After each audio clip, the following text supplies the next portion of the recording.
Hello students, class 11th के maths के second chapter में आपका स्वागत है। आज की वीडियो में हम लोग रिलेशन एंड फंक्शन का एनसीईआरटी का थर्ड एक्सरसाइज सॉल्व करेंगे। इस वीडियो के पहले मैंने ऑलरेडी फर्स्ट और सेकंड एक्सरसाइजेस के ऊपर वीडियो बना दिया है। अगर आपने उन वीडियोस को नहीं देखा है तो आप उन्हें जाकर देख सकते हैं इस वीडियो को देखने के बाद। ठीक है, तो चलिए फिर एक्सरसाइज को सॉल्व करना शुरू करते हैं। फर्स्ट क्वेश्चन है, which of the following relations are function. यहाँ पे हमें कुछ रिलेशन गिवन है, 3 रिलेशन गिवन है, पूछ रहा है इनमें से कौन से रिलेशन फंक्शंस हैं। ठीक है, तो इसके लिए आपको फंक्शन का डेफिनेशन बहुत ही अच्छे से मालूम होना चाहिए। फिर आगे क्वेश्चन में बोला है अगर फंक्शन है तो आप इसका डोमेन और रेंज भी पता करिए। अगर ये फंक्शन है तो आप इसका डोमेन और रेंज भी पता करिए। ठीक है, तो यहाँ पे सबसे पहले हम लोगों को फंक्शन का डेफिनेशन पता होना चाहिए, तभी हम लोग इस क्वेश्चन को अटेम्प्ट कर पाएंगे। ठीक है, फंक्शन का डेफिनेशन आपको स्कूल में पढ़ाया गया होगा, मैं उसे वापस बता दे रहा हूँ। ठीक है, फंक्शन का डेफिनेशन होता है a relation is a function a relation is a function if every element of domain has unique image। मतलब पहली बात, हर एक एलिमेंट का इमेज होना चाहिए और वो इमेज यूनिक होना चाहिए। दो बातें हैं, एक तो हर एक एलिमेंट का इमेज होना चाहिए क्योंकि यहाँ पे एवरी वर्ड यूज हो रहा है, और वो जो इमेज है वो यूनिक भी होना चाहिए। तो दो चीजें आपको चेक करनी है। अगर ये दोनों चीजें सही निकलती हैं तो हम लोग इन तीनों में से जो भी इस कंडीशन को सेटिस्फाई करेगा उसे फंक्शन कह देंगे। ठीक है, सबसे पहले मैं तीसरे वाले पे आता हूँ, थर्ड पहले कराऊंगा। ठीक है, ध्यान से देखिएगा, फिर सेकंड और फर्स्ट करेंगे हम लोग, पहले थर्ड करेंगे, पहले तीसरा वाला करेंगे, ध्यान दीजिएगा। ठीक है, तो देखिए तीसरे वाले में हमें ऑर्डर पेयर गिवन है 1,3, 1,5, 2,5। ठीक है, इसको मैं वेन डायग्राम से सॉल्व कराऊंगा। तो मान लेते हैं हमारे पास एक सेट है ये और एक और सेट है। ठीक है, दो सेट हैं, इन दोनों सेट में हम लोग एलिमेंट्स पुट करेंगे। ठीक है, तो मैं पहले पुट करूंगा इस 1 को, ठीक, फिर इस 1 को, फर्स्ट एलिमेंट को फर्स्ट सेट में रखना है, सेकंड एलिमेंट को सेकंड वाले सेट में। तो 1 तो क्योंकि 2 बार आ चुका है तो मैं एक ही बार लिखूंगा, फिर 2 लिख दूंगा। ठीक है, क्योंकि 2 ही एलिमेंट है तो इसका काम पूरा। अब मैं 3 लिखूंगा इधर इस वाले सेट में, 5 लिखूंगा। ठीक है, अब क्योंकि 5 आ चुका है तो 2 बार लिखने की जरूरत ही नहीं है। अब देखिएगा मैपिंग हुई कैसे है, बहुत ध्यान से देखिएगा।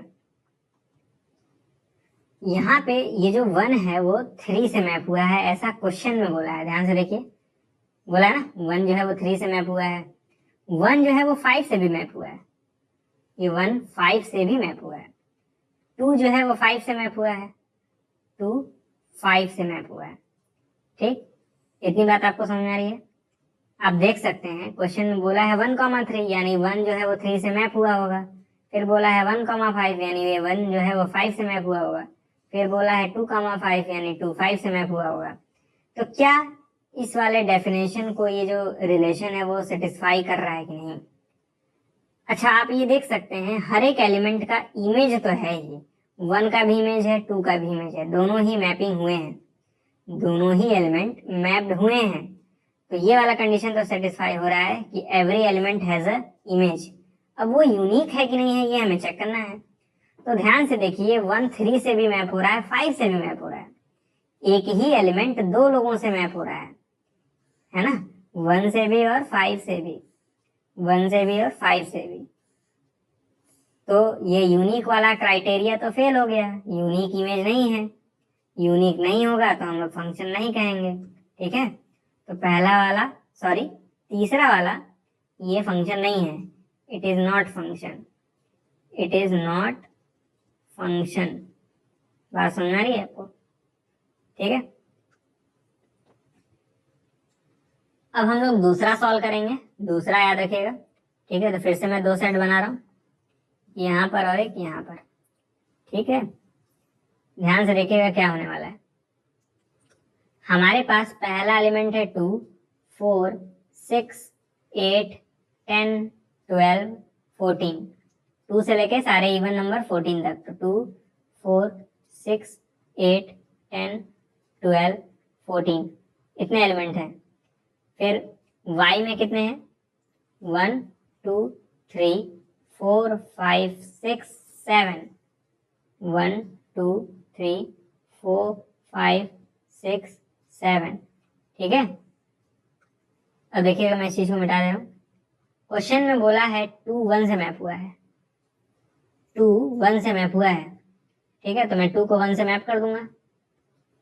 ये जो 2 है वो 1 से मैप हुआ है। ठीक, फिर देखिए क्वेश्चन में बोला है 4 2 से मैप हुआ है, तो 4 को मैं 2 से मैप कर दूंगा। फिर बोला है क्वेश्चन में 6 3 से मैप हुआ है, तो मैं 6 को 3 से मैप कर दूंगा। फिर क्वेश्चन में बोला है 8 4 से मैप हुआ है, तो ये 8 जो है वो 4 से मैप हो जाएगा। फिर क्वेश्चन में बोला है 10 5 से मैप हुआ है, तो 10 जो है वो 5 से मैप हो जाएगा। फिर क्वेश्चन में बोला है 12 6 से मैप हुआ है, तो ये जो 12 है वो 6 से मैप हो जाएगा। फिर क्वेश्चन में बोला है 14 7 से मैप हुआ है, तो 14 7 से मैप हो जाएगा।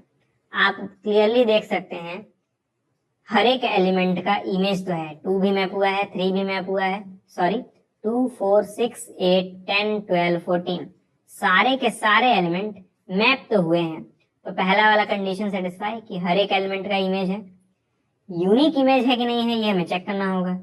ठीक है, तो आप देख सकते हैं सब एक एक से ही तो मैप हुए हैं। 2 का यूनिक इमेज है 1, 4 का एक ही इमेज है वो है 2, 6 का एक ही इमेज है वो है 3, 8 का भी एक ही इमेज है वो है 4, 10 का भी एक ही इमेज है वो है 5, 12 का भी एक ही इमेज है वो है 6, 14 का भी एक ही इमेज है वो है 7। तो हर एक एलिमेंट का यूनिक इमेज है और हर एक एलिमेंट का इमेज है, तो दोनों कंडीशन सेटिस्फाइड, तो ये फंक्शन होगा। तो मैं लिख दे रहा हूं it is a function, it is a function. ठीक, अब हम लोग फर्स्ट करेंगे सॉल्व। ठीक है, तो फर्स्ट वाले में भी मैं वेन डायग्राम बनाऊंगा। ठीक है, क्योंकि इससे समझना ज्यादा आसान होता है फंक्शंस को। ओके, इसमें एलिमेंट्स क्या क्या हैं वो लिखूंगा मैं। पहले 2 है, 5 है, 8 है, तो 2 5 8, फिर 11 है, 14 है, 17 है, 11 14 17। ठीक, इधर 1 है 1 है 1 है, हर जगह 1 है, तो मतलब सेकंड वाले वेन डायग्राम में बस एक ही एलिमेंट होगा वो है 1, और सब के सब 1 से ही तो मैप हुए हैं, आप देख सकते हैं। ठीक है, ये मैं मिटा दे रहा हूँ ताकि आपको दिख सके। ठीक, देखिएगा ध्यान से, हर एक एलिमेंट 2 भी 1 से मैप हुआ है, 5 भी, 8 भी, 11 भी 1 से मैप हुआ है, 14 भी 1 से मैप हुआ है, 17 भी 1 से मैप हुआ है।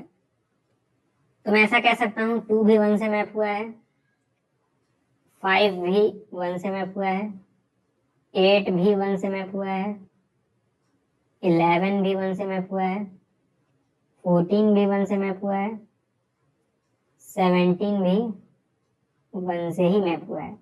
ओके, अब यहाँ पे ध्यान से देखिएगा। ठीक, आप क्लियरली देख सकते हैं 2 का एक ही इमेज है वो है 1। 2 के 2 इमेजेस नहीं है, 2 का 2 इमेजेस नहीं है। 2 इमेजेस रहते हैं ना तो 2 से 2 लाइन निकलती है, एक ऐसे एक ऐसे। ठीक है, 2 का एक ही इमेज है वो है 1। वो अलग की बात है, सारे के सारे एक ही से मैप हो जा रहे हैं, लेकिन सबके पास एक ही इमेज है। ऐसा नहीं है 2 1 से भी मैप हुआ है, 2 4 से भी मैप हुआ है। 2 एलिमेंट से मैप नहीं हुआ है, एक ही एलिमेंट से मैप हुआ है वो है 1। 5 भी एक ही एलिमेंट से हुआ है 1 से। 8 भी एक ही एलिमेंट से मैप हुआ है वो है 1। 11 भी एक ही एलिमेंट से मैप हुआ है वो है 1। 14 भी एक ही एलिमेंट से मैप हुआ है वो है 1। 17 भी एक ही एलिमेंट से मैप हुआ है वो है 1। तो हर एक एलिमेंट का एक तो इमेज है, हर एक एलिमेंट का इमेज है ना भाई, कोई ऐसा यहाँ पे छूट नहीं गया है, सबके इमेजेस हैं और सबके यूनिक इमेजेस हैं। ठीक है, 2 का भी इमेज 1 है, 5 का भी इमेज 1 है, 8 का भी इमेज 1 है, 11 का भी, 14 और 17 का भी इमेज 1 है। ठीक है, तो ये भी हर कंडीशन को सेटिस्फाई कर रहा है।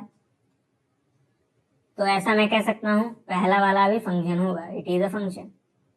ठीक है, इट इज अ फंक्शन। बात समझ आ रही है आपको? अब देखिए हमने ये सब पता कर लिया कि कौन सा फंक्शन है कौन सा फंक्शन नहीं है, तो हमें अब ये भी पता करना होगा ना जो फंक्शन है उसमें रेंज क्या है और डोमेन क्या है।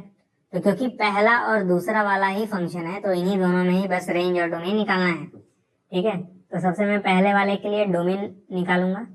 डोमेन मतलब मैंने आपको रिलेशन में बताया था, पहला वाला एलिमेंट यहाँ पे क्या क्या है, 2 है, 5 है, 8 है, 11 है, 14 है, 17 है, तो यही डोमेन हो जाएगा।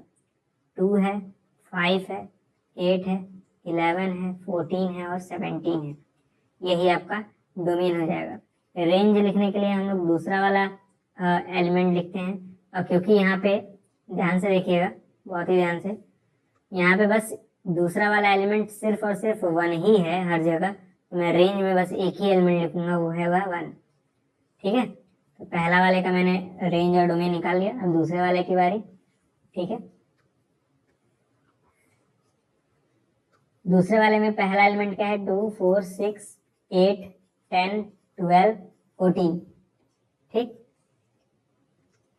तो मैं यहाँ पे लिख रहा हूँ डोमेन इज इक्वल टू 2, 4, 6, 8, 12 और 14, पहला वाला एलिमेंट्स। रेंज क्या लिखूंगा, रेंज में हम लोग दूसरा वाला एलिमेंट लिखते हैं। ठीक, ध्यान से देखिएगा, दूसरा एलिमेंट क्या हो जाएगा, 1, 2, 3, 4, 5, 6, 7। ठीक है, क्या हो जाएगा, 1, 2, 3, 4, 5, 6, 7। ओके, तो हम लोगों ने डोमेन और रेंज भी पता कर लिया। तीसरे वाले में पता करने की जरूरत नहीं है, क्योंकि क्वेश्चन में बोला था अगर फंक्शन होगा तभी आपको डोमेन और रेंज निकालना है। ठीक है, अगर फंक्शन होगा तभी आपको डोमेन और रेंज निकालना है, तो क्योंकि तीसरा वाला फंक्शन ही नहीं है तो उसका डोमेन और रेंज नहीं निकालेंगे। ठीक है, सिर्फ पहले और दूसरे का ही निकालेंगे। डोमेन मतलब पहला वाला एलिमेंट का कलेक्शन, रेंज मतलब सेकंड वाले एलिमेंट का कलेक्शन। ठीक है, बात समझ आ रही है आपको? अब देखिए सेकंड क्वेश्चन है, बहुत ही अच्छा क्वेश्चन है। कह रहा है हमें इस बार फंक्शन जो है वो इस तरह से डिफाइंड है, मतलब ऑर्डर पेयर के फॉर्म में नहीं है, तब हमें डोमेन और रेंज निकालना है। तो जब ऑर्डर पेयर के फॉर्म में नहीं होता है तब हमें डोमेन और रेंज निकालने के लिए देखिए क्या करना पड़ता है। ठीक है, देखिएगा ध्यान से। सबसे पहले हम लोग fx equal to minus mod x का डोमेन निकालेंगे। तो देखिए डोमेन मतलब होता है, मैं आपको यहाँ बता दे रहा हूँ, डोमेन मतलब होता है what values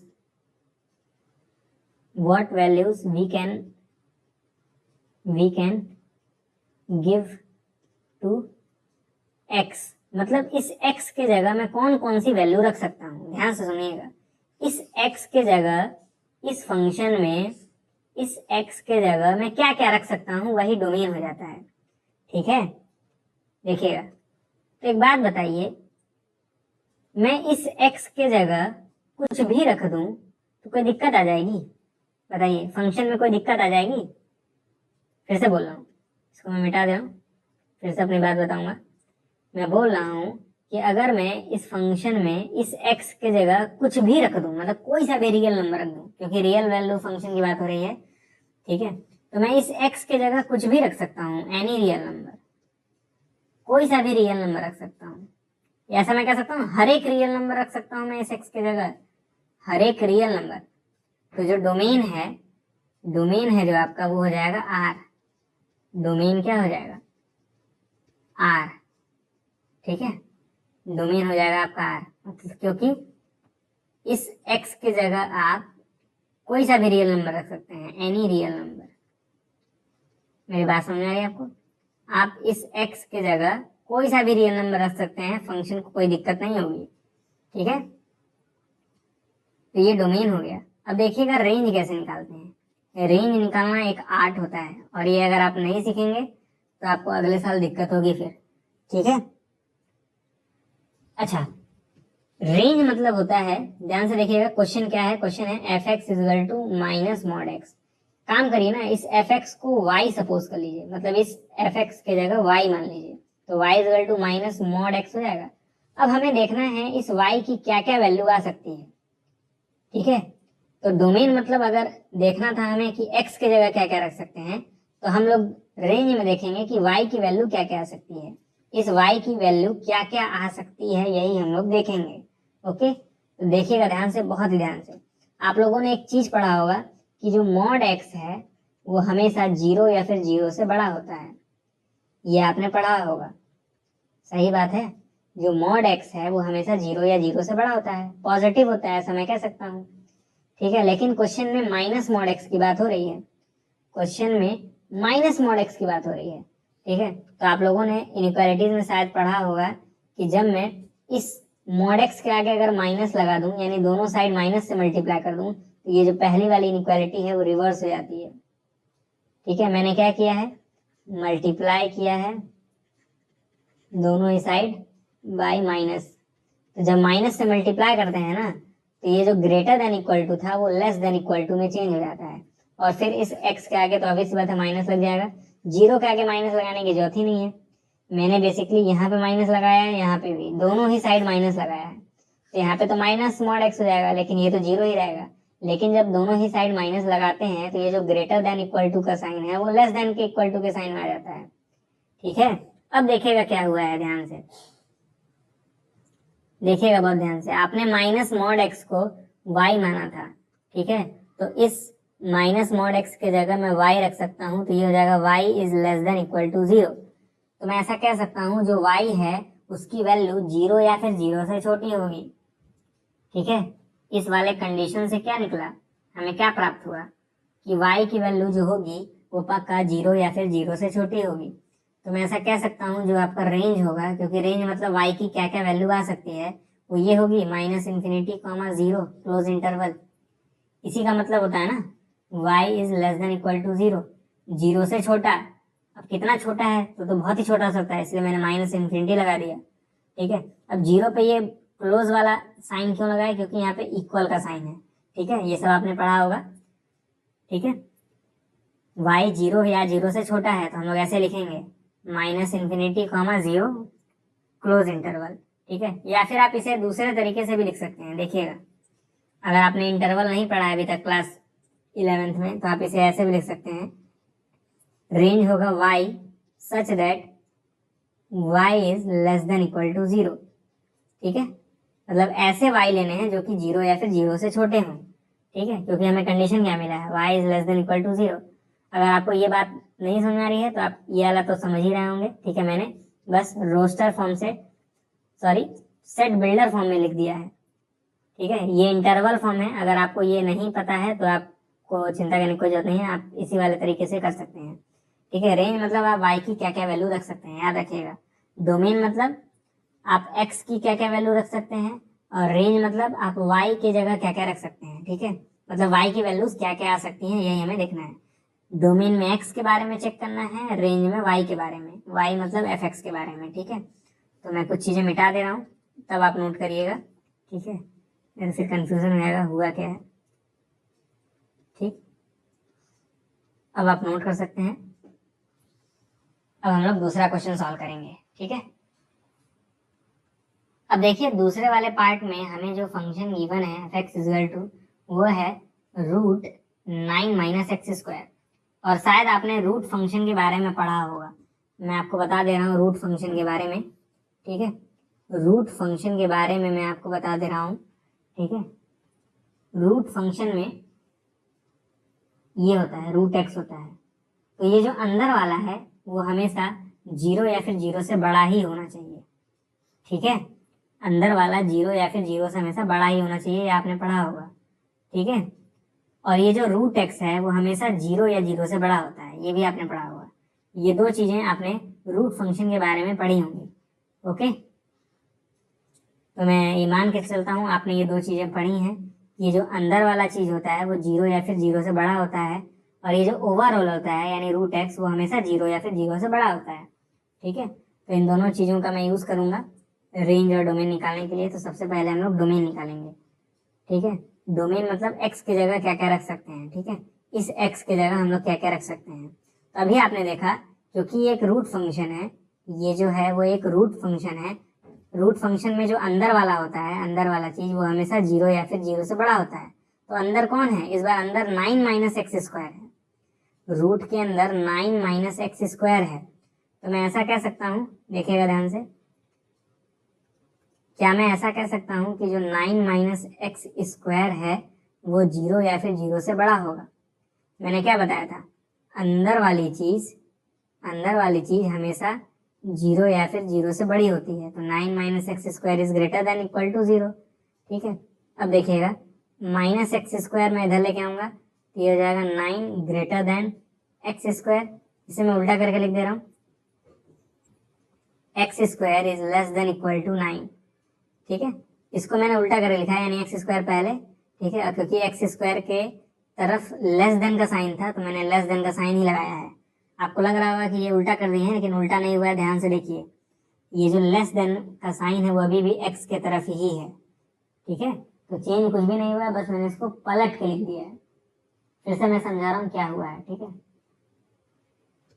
हुआ ये है कि मैंने आपको बताया था रूट फंक्शन में कि जो ये अंदर वाली चीज होती है, अंदर जो कुछ भी लिखा होता है वो हमेशा 0 या फिर 0 से बड़ा होता है। अभी मैंने ये आपको बात बताई थी।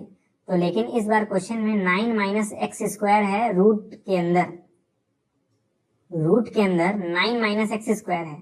तो अंदर वाली चीज यानी 9 माइनस एक्स स्क्वायर ये 0 या फिर 0 से बड़ी होगी। फिर मैंने इस एक्स स्क्वायर को राइट हैंड साइड भेज दिया तो 9 is greater than x square आ गया। फिर x square is less than equal to 9 हो गया। ये बात आपको समझ आ रही है? अब यहाँ से x की वैल्यू आपको फाइंड करनी है, क्योंकि मैंने बताया था डोमेन मतलब x, डोमेन मतलब x की जगह आप क्या क्या रख सकते हैं, वही आपका डोमेन हो जाता है। ठीक है, तो देखिएगा यहाँ से बहुत ही क्रूशियल स्टेप है। आप लोग कह रहे होंगे कि दोनों साइड स्क्वायर रूट कर दीजिए। बिल्कुल कर सकते हैं, दोनों साइड आप लोग स्क्वायर रूट कर सकते हैं। तो ये हो जाएगा x is less than equal to root 9। लेकिन जब आप स्क्वायर रूट करते हैं ना दोनों ही साइड, ध्यान दीजिएगा ये रूल है, आपको इनइक्वालिटी में पढ़ाया जाएगा, चिंता न करिए। जब आप दोनों ही साइड रूट करते हैं तो इधर माइनस रूट 9 भी लिखना मत भूलिएगा। जब आप राइट हैंड साइड में रूट 9 लिख रहे हैं तो इधर भी माइनस रूट 9 जरूर लिखिएगा, लेस देन इक्वल टू का साइन लगा के, मतलब जो भी यहाँ पे साइन होगा वही यहाँ पर भी लगाना है। फिर से समझा रहा हूँ क्या करना है। ठीक है, क्योंकि ये रूल है, आप लोग इनइक्वालिटीज में पढ़ेंगे, आपने अभी तक इनइक्वालिटीज शायद ना पढ़ी हो। ठीक है, देखिएगा ध्यान से क्या हुआ है। अगर हमें यहाँ से x की वैल्यू निकालनी है तो इस 2 को हटाना होगा। ठीक है, तो कैसे हटाएंगे? दोनों साइड स्क्वायर रूट करके। अब जब स्क्वायर रूट करेंगे, ध्यान से देखिएगा, ये हो जाएगा x is less than equal to root 9, है ना। लेकिन सिर्फ इतना ही नहीं करेंगे, ये जो साइन है वो इधर भी वापिस लगेगा। ठीक, जैसा है एज इट इज वैसा ही लगेगा, और इधर ये वाला नंबर आ जाएगा वो भी माइनस में, माइनस रूट 9। ठीक है, मतलब इधर जो भी नंबर रहेगा उसका just opposite in sign. Okay, ठीक है, ये आपको स्टेप पता होना चाहिए, आप लोग इसे इनइक्वालिटीज में सीख जाएंगे, चिंता न करिए। अभी मैं ज्यादा डिटेल में नहीं जाऊंगा कि ऐसा होता है क्यों है। ठीक है, तो हमें कंडीशन तो मिल गया ना, क्योंकि अब हम बस इसे सॉल्व करना है। तो ये जाएगा -3 less than equal to x less than equal to 3, मतलब x जो है वो -3 से 3 के बीच में ही होना चाहिए। ठीक है, तो मैं लिख दे रहा हूँ, जो डोमेन होगा, डोमेन जो होगा वो होगा x सच दैट -3 से बड़ा होना चाहिए x और 3 से छोटा होना चाहिए या फिर इक्वल होना चाहिए, यही आपका डोमेन हो जाएगा। ठीक है, अब आते हैं रेंज पर, लेकिन तब तक आप इसे नोट कर लीजिए क्योंकि जगह कम है, मैं मिटा दूंगा। अब ध्यान से देखिएगा रेंज कैसे निकालेंगे। मैंने आपको बताया था इस fx को y मान लीजिएगा, तो y इज इक्वल टू हो जाएगा रूट 9 माइनस एक्स स्क्वायर। ठीक है, तो देखिए यहाँ से सॉल्व कैसे करेंगे। अभी मैंने आपको बताया था जो रूट फंक्शन होता है वो हमेशा 0 या 0 से बड़ा होता है, ये मैंने आपको बात बताई थी अभी। तो मैं ऐसा कह सकता हूँ, यहाँ पे भी तो रूट फंक्शन गिवन है, मतलब ये जो पूरी चीज है वो 0 या फिर 0 से बड़ी होगी, ऐसा मैं कह सकता हूँ। ध्यान से देखिएगा क्या होगा, मैं यहाँ पे ऐसे लगा सकता हूँ ग्रेटर देन इक्वल टू 0, मतलब ये चीज जो है वो 0 या फिर 0 से बड़ी होगी, क्योंकि यहाँ पे भी y किया है मैंने। ठीक है, तो क्योंकि ये पूरी चीज y के इक्वल है तो मैं कह सकता हूँ अल्टीमेटली मुझे मिलेगा कि जो y है वो ग्रेटर देन इक्वल टू 0 है। एक बात मिली y के बारे में कि y जो है वो 0 या फिर 0 से बड़ा है। ठीक है, y जो होगा हमें ये मालूम चला कि 0 से बड़ा होगा या फिर 0 भी हो सकता है। अब देखते हैं और कुछ पता चल सकता है कि नहीं। तो मैं इसे मिटा दे रहा हूँ, आपको समझ में आ गया होगा कि क्यों y greater than equal to 0 आया है। कई लोग इस चीज को लिखते नहीं है, फिर आंसर उनका रॉन्ग हो जाता है। मैं पहले बता दे रहा हूँ आपको।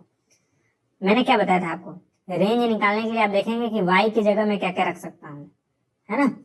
तो इस रूट को अगर आप लेफ्ट हैंड साइड लेके आएंगे तो ये स्क्वायर में कन्वर्ट हो जाएगा। तो क्या हो जाएगा, ध्यान से देखिएगा, ये हो जाएगा y square equal to 9 minus x square. और यहाँ से जब आप एक्स स्क्वायर की वैल्यू निकालेंगे तो वो आएगी 9 माइनस वाई स्क्वायर। ठीक, फिर मैं कह सकता हूँ ये हो जाएगा under root 9 minus y square. ठीक है, अब हमें चेक करना है कि ये जो मैं y है मैं क्या क्या रख सकता हूँ। तो मैंने अभी आपको बताया था ये रूट फंक्शन फिर से आ गया है। तो अंदर वाली चीज यानी 9 माइनस वाई स्क्वायर ये पक्का लेस देन इक्वल टू 0 नहीं हो सकता है। ठीक है, इसका मतलब क्या, ये पूरी ही चीज ग्रेटर देन इक्वल टू 0 होगी। मैंने क्या बताया था, अंदर वाला हमेशा 0 या फिर 0 से बड़ा होना चाहिए। मतलब ये पूरी अंदर वाली चीज ग्रेटर देन इक्वल टू 0 होगी। ठीक है, मैं वापस लिख दे रहा हूँ, दिख नहीं रहा होगा, ग्रेटर देन इक्वल टू 0 होनी चाहिए अंदर वाली चीज।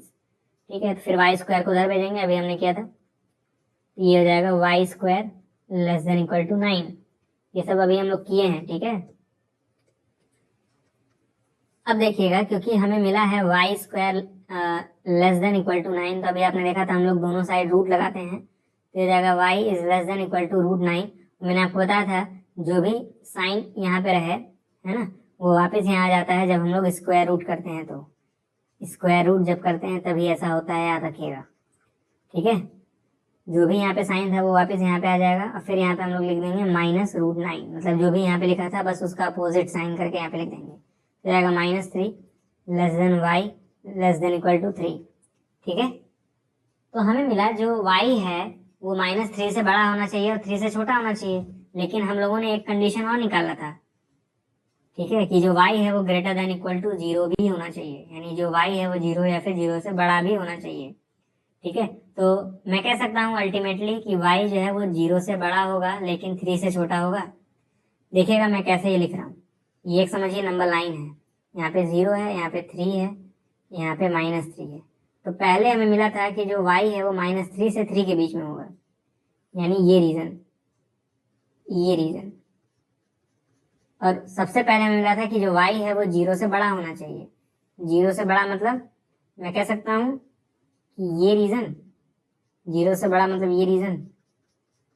ठीक है, तो इंटरसेक्शन आप देखिए कहाँ पे हो रहा है। इंटरसेक्शन तो बस यहीं पे हो रहा है ना। हम लोग कॉमन रीजन लिखते हैं तो 0 से 3 के बीच में आ रहा है कॉमन रीजन, तो वही तो मैंने लिखा है 0 से 3 तक। ठीक है, तो आपका जो रेंज हो जाएगा, रेंज हो जाएगा आपका सेट बिल्डर फॉर्म में y सच दैट 0 से बड़ा हो y और 3 से छोटा हो। ठीक है, फिर से समझा दे रहा हूँ क्या क्या हुआ है इस पूरे प्रोसेस में रेंज निकालते समय। ठीक है, ध्यान से देखिएगा, रेंज मतलब होता है y की वैल्यू निकालना, कि मतलब y की जगह हम लोग क्या क्या रख सकते हैं। ठीक है, यही रेंज होता है। तो मैंने fx को पहले y मान लिया, और क्योंकि मैं जानता हूँ ये जो पूरी चीज है ये पूरी रूट में ये हमेशा 0 या फिर 0 से बड़ी होती है, तो अल्टीमेटली जो y होगा क्योंकि इसी के इक्वल है तो y भी 0 या फिर 0 से बड़ा ही होगा। तो ये मुझे पहला कंडीशन मिला था। फिर मैंने और कंडीशन पता करने के लिए इस स्क्वायर रूट को इधर भेज दिया, तो y स्क्वायर हो गया equal to 9 minus x square हो गया। ठीक है, अब मैंने एक्स स्क्वायर की वैल्यू निकाली जो कि ये थी, यहाँ से एक्स की वैल्यू निकाली तो ये पाई मैंने। ठीक है, अब क्योंकि जो ये अंदर वाली चीज है वो हमेशा 0 या फिर 0 से बड़ी होती है, तो मैंने वही लिखा 9 minus y square is greater than equal to 0, क्योंकि मैंने ये बात आपको अभी बताई थी यहाँ पे, है ना। तो यहाँ से वाई स्क्वायर जो है वो 9 से छोटा हो जाएगा, स्क्वायर रूट करेंगे तो ऐसा बन जाएगा या फिर इस तरह से बन जाएगा। ठीक है, अब क्योंकि यहाँ पे दो कंडीशन था कि -3 से 3 के बीच में, मतलब ये रीजन, ठीक, और एक और था कि जो y है वो 0 से बड़ा होगा, यानी ये रीजन। तो दो रीजन आए, दोनों का इंटरसेक्शन ही हमारा आंसर होगा। कॉमन रीजन लेंगे ना, तो ये कॉमन रीजन था जो कि 0 से 3 के बीच में था, 0 से 3 के बीच में था कॉमन रीजन। ठीक है, तो रेंज हमारा हो जाएगा 0 से 3 के बीच में। ठीक है, थर्ड क्वेश्चन है, एक फंक्शन है हमारे पास f(x = 2x - 5), हमें f(0), f(7), f(-3) निकालना है। बहुत ही आसान क्वेश्चन है, कुछ भी नहीं है इसमें, बता दे रहा हूँ मैं आपको कैसे सॉल्व होगा ये। ठीक है, हमें गिवन है f x equal to 2x माइनस 5। हमें क्या निकालना है, एफ ऑफ 0। इसका मतलब x के जगह 0 रख देना है, तो 2 इंटू इस x के जगह 0, 2 इंटू 0 माइनस 5। इसे तो आप लोग सॉल्व कर सकते हैं, तो ये माइनस 5 आ जाएगा। एफ ऑफ 0 की वैल्यू आ जाएगी -5। ठीक, similarly f x equal to क्या था, 2x माइनस 5। तो हम लोगों को एफ ऑफ 7 निकालना है दूसरे वाले पार्ट में। इसका मतलब x के जगह 7, तो 2 इंटू एक्स के जगह 7 -5, ये हो जाएगा 9, है ना। एफ ऑफ 7 की वैल्यू आ जाएगी 9। ठीक है, ये दूसरे का भी आंसर आ गया। तीसरे का निकाल लेते हैं। तीसरे वाले में भी फंक्शन यही रहेगा ना, 2x माइनस 5। ठीक, तो हमें एफ ऑफ -3 निकालना होगा, यानी x के जगह -3, तो ये जाएगा 2 इंटू -3 -5। सॉल्व कर लीजिएगा, -11 आएगा। एफ ऑफ -3 का ये वैल्यू हो जाएगा। ओके, सॉल्व हो गया। फोर्थ क्वेश्चन है, ध्यान से देखिएगा। The function t which maps temperature in degree Celsius into temperature in degree Fahrenheit is defined by this. ये हमारे पास फंक्शन दिया हुआ है। ठीक है, मैं इसे पहले नोट कर लूंगा। हमारे पास फंक्शन है t of c equal to 9c/5 plus 32। ठीक है, ध्यान से देखिएगा, बहुत ही ध्यान से। हमें पहले वाले में t ऑफ 0 निकालना है। t ऑफ 0, ऐसा मैं कह सकता हूँ कि इस c की जगह 0 रखना है, तो वही करने जा रहा हूँ। 9 इंटू इस c की जगह 0, तो 9 इंटू 0/5 प्लस 32। अब देखिए, इसे तो आप लोग खुद से सॉल्व कर सकते हैं, आंसर आ जाएगा 32। ठीक है, तो t ऑफ 0 की वैल्यू हो जाएगी 32, ज़्यादा दिमाग नहीं लगाना है।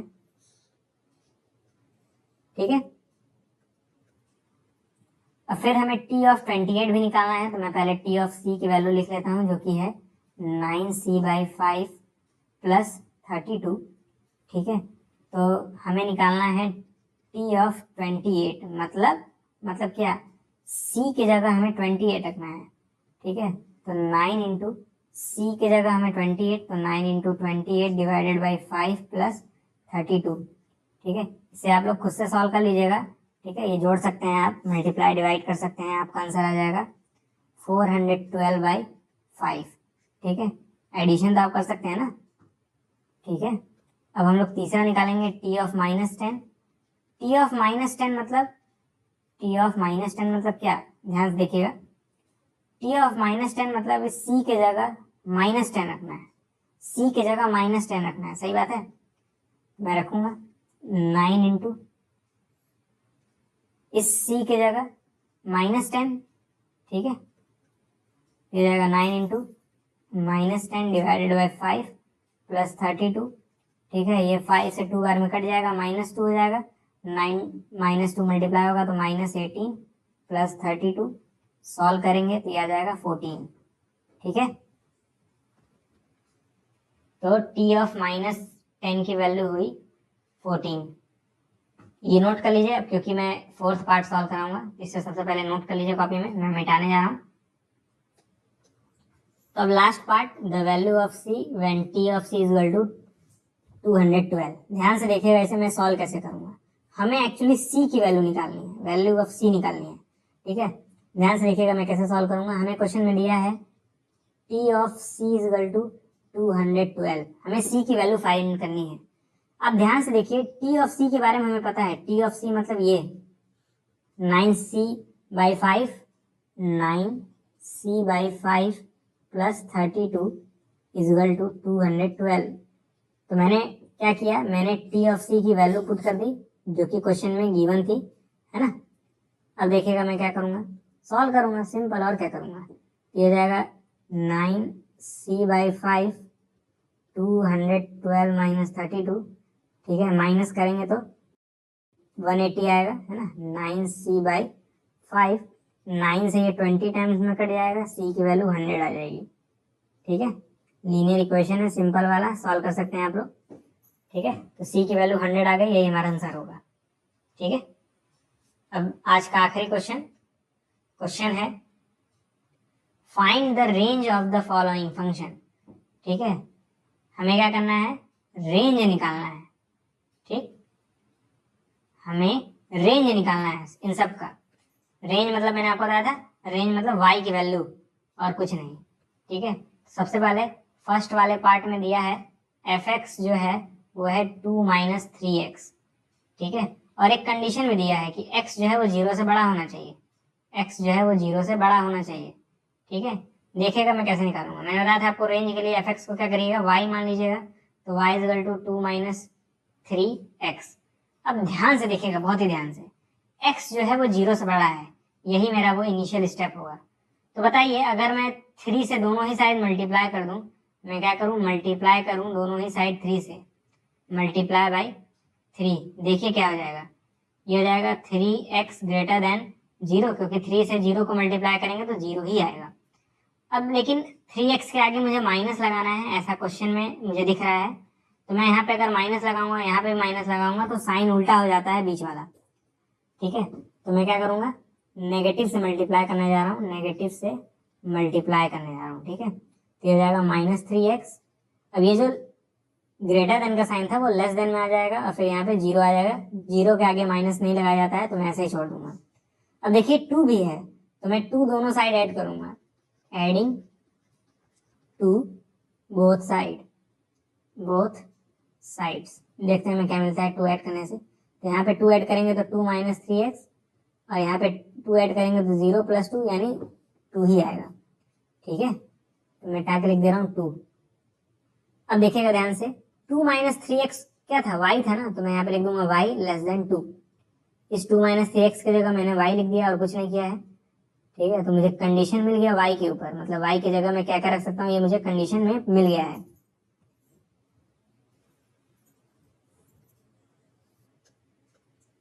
हमें कंडीशन में मिला है कि जो y है वो 2 से छोटा होना चाहिए, तो रेंज हमारा क्या हो जाएगा, ध्यान से देखिएगा, रेंज हो जाएगा y such that y is less than 2। आप इसे इंटरवल के फॉर्म में भी लिख सकते हैं, -∞, 2 आएगा ओपन इंटरवल के साथ। ठीक है, क्योंकि यहाँ पे नीचे इक्वल का साइन नहीं है। जो लोग इनइक्वालिटी पढ़ चुके हैं वो लोग मेरी बात को समझ रहे होंगे। पहला क्वेश्चन सॉल्व हो गया है। रेंज मतलब होता है y की वैल्यू निकालना। ठीक है, मैंने y की वैल्यू निकाल ली। सेकेंड क्वेश्चन में हमें एफ एक्स इक्वल टू दिया है x² + 2। हमें सेकंड वाले पार्ट में फंक्शन गिवन है f x equal to x² + 2। हमें रेंज निकालना है, मतलब y की वैल्यू। तो मैं इस एफ एक्स को y मान लूंगा, तो ये जाएगा y इक्वल टू x² + 2। अब आपने एक इस फंक्शन पढ़ा होगा, ठीक है, फंक्शन के बारे में आपने पढ़ा होगा, एक फंक्शन होता है स्क्वायर फंक्शन।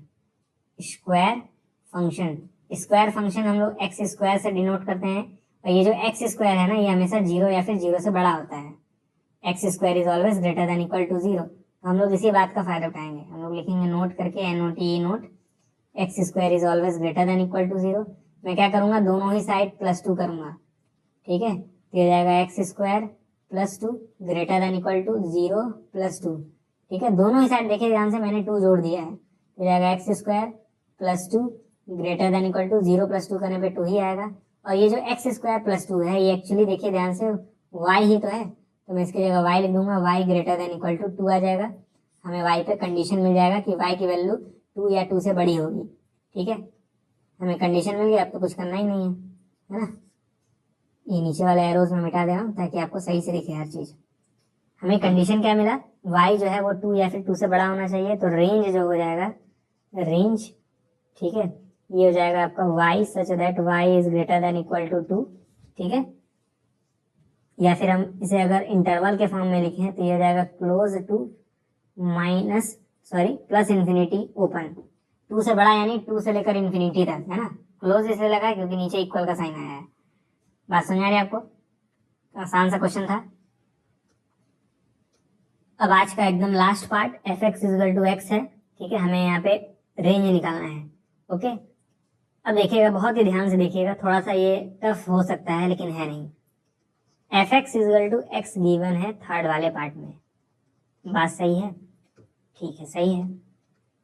तो देखिएगा ध्यान से, मैंने बताया था आप एफ एक्स की जगह y मान लीजिए, तो ये जाएगा y equal to x। x के बारे में क्या बताया क्वेश्चन की, x is a real number, मतलब इस x के जगह मैं कोई सा भी रियल नंबर रख सकता हूँ, तो y भी तो एक रियल नंबर ही आ जाएगा क्योंकि y इक्वल टू x है। तो मैं ऐसा कह सकता हूँ रेंज में जो है वो रियल नंबर आ जाएंगे। रेंज मतलब पूरा पूरा R सेट हो जाएगा, यानी real number, set of real numbers. क्यों आएगा? क्योंकि x जो है वो रियल नंबर है, x जो है वो रियल नंबर है, यानी y भी एक रियल नंबर होगा, यानी रेंज जो है आपका पूरा का पूरा रियल नंबर का सेट ही हो जाएगा। ठीक है, बहुत ही आसान है ये क्वेश्चन, लेकिन इंपॉर्टेंट भी है। देखिएगा कई कई कॉम्पिटिशन एग्जाम में ये डायरेक्ट क्वेश्चन आ जाता है।